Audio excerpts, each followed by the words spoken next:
Good day, everybody. Miss BG from WCA Physics class. I'm going to do a little overview of Unit 4, Lesson 2 on force and Newton's first law. And upon kind of reading through this lesson, what became kind of apparent to me is a lot of this is going to be very familiar to all of you. At some point in your science learning, you have learned about Newton's laws before. It's often taught in the middle school, even younger, and it is definitely taught in physical science if you took that in the high school so far. So this law is oftentimes known as, um, recited as, an object in motion tends to stay in motion, and an object at rest tends to stay at rest unless acted upon by an outside force. That's how we have you memorize the law. It's also known as the law of inertia. Problem with memorization of those laws is that sometimes they lose kind of meaning when you do that. It becomes more of a thing you've just memorized and learned rotely rather than have a deeper understanding of it. So I want to make sure that you have a better and deeper understanding of the law of inertia. So it's the law of inertia. What's inertia? Let's focus on what inertia is. So inertia is a property of matter. Think about matter, something like my coffee cup. We can think about the properties of my coffee cup, other than it's filled with delicious coffee, which isn't necessarily a property of the cup itself as much as it's the property of the coffee. So, very good. Anyways, the coffee cup has height, it has width, right? It has depth, it has volume, it has mass. These are all properties of the coffee cup. The coffee cup also has inertia. Inertia is an object's resistance to motion. Like how much does it resist moving? Think about it as how difficult is it to alter the motion of that object, to either get it going or to stop its motion or change the direction of motion.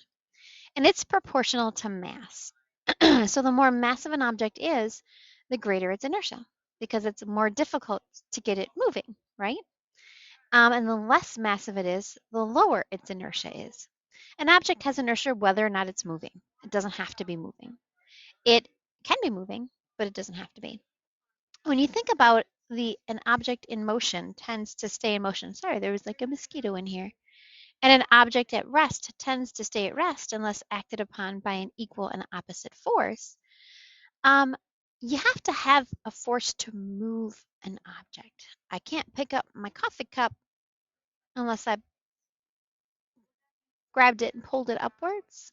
I'm applying a force to my coffee cup. So to change the motion of the cup, I have to apply a force to it. So the amount of force that I apply to this is proportional to the mass of the cup. If it was a greater, more massive cup, I would have to apply a greater, proportionally greater force to that cup. So that's kind of the idea here, that they're proportional to each other. Also, that when I apply that force, I accelerate the cup, right? I make it move faster. So what we're going to find is that inertia is intricately related to Newton's second law as well. So Newton's first law, the law of inertia, Newton's second law just mathematically defines that law essentially, right? So they go hand in hand. And we won't actually cover Newton's second law till next week, but they are just the same kind of two sides of the same thing, really.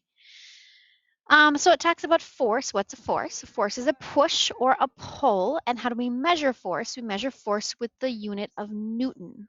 Newton is a push or a pull. A Newton is a kilogram meter per second. That is what kilogram meter per second squared. That is a Newton. Think about that for a second. It's a really terrible unit. That's why they call it Newton, I guess. So a Newton is equal to 1 kilogram meter per second squared. We're going to get to this coming up next week too, but I'm just giving you a little preview here. So it's the mass of the object times the acceleration of the object. Uh-oh. We've already defined Newton's second law. Whoopsie doopsie. We're ahead of ourselves. But that's what a Newton is. A Newton is literally force. It's a measure of the mass and how much the object's accelerating. Again, more force. I need more force if it's a greater mass.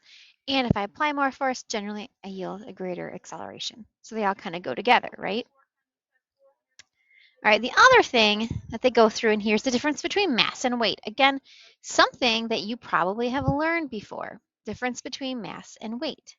That mass deals with how much stuff is in the object, and it doesn't change. My coffee cup will be made of the same amount of atoms here as it is on the moon.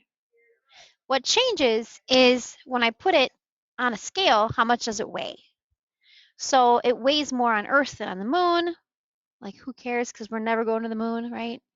But it does matter because weight is a property of how much gravity pulls on your mass.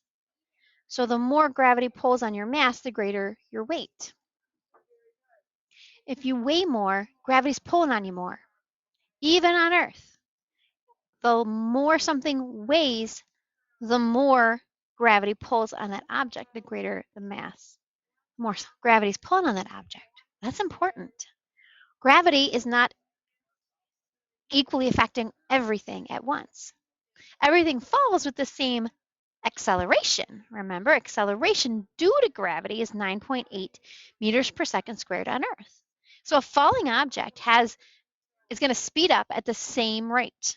It's going to get faster and faster and faster at a rate of 9.81 meters per second per second. So every second it's increasing its velocity by 9.8 meters per second. That's what that means. A falling object is going to increase its velocity every single second by 9.8 meters per second. Therefore, its acceleration is 9.8 meters per second squared. So that's what that means. If I were to, by some chance, go to the moon and have my coffee there and drop that, it would actually fall at a slower rate. It's going to increase its speed at 3.7 apparently meters per second. So there's differences depending on the amount of gravity on that specific planetary body, but it also affects, gravity is affecting you differently because you are different weights. And so that's weight is basically your mass times gravity. That's what weight is. Let's write that one down. Weight equals mg. Your mass times 9.8 on Earth, meters per second squared.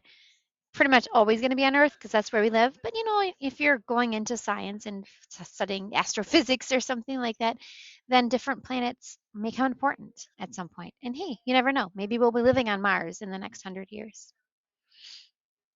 That's right, that was Mars, not the moon. But, I digress. It doesn't really matter. So then the last thing that's covered in this lesson is power. And power is a measure of how, essentially how much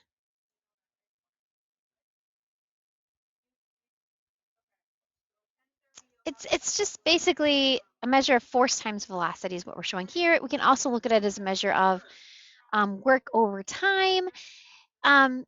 Basically, you push with a force. If you get like a greater velocity, that's going to increase your power, right? So if you have to take velocity into the equation here because it does matter, and that's where power kind of comes into play. So power, one of our definitions, and this is the same thing, is force times velocity. And you'll learn later that a different definition for power is work over time. Those are both definitions for what power actually is. I think the second one's almost easier to understand. So with the second one, you can think of it as I always think of it as this. If I'm pushing a shopping cart, it's full of groceries, and I'm next to somebody else pushing the same shopping cart full of groceries. If we're walking across the store from one end to the other, we've both done the same amount of work. But if I make it there first, I've done more power. I used more power to do that work, right? Because I've shortened my trip. So obviously I've put more energy into it. So that's kind of where power comes into play. All right, that's everything that's covered in this lesson. If you have any questions, let me know. Otherwise, take care, have a great day, and we'll see you in the next one.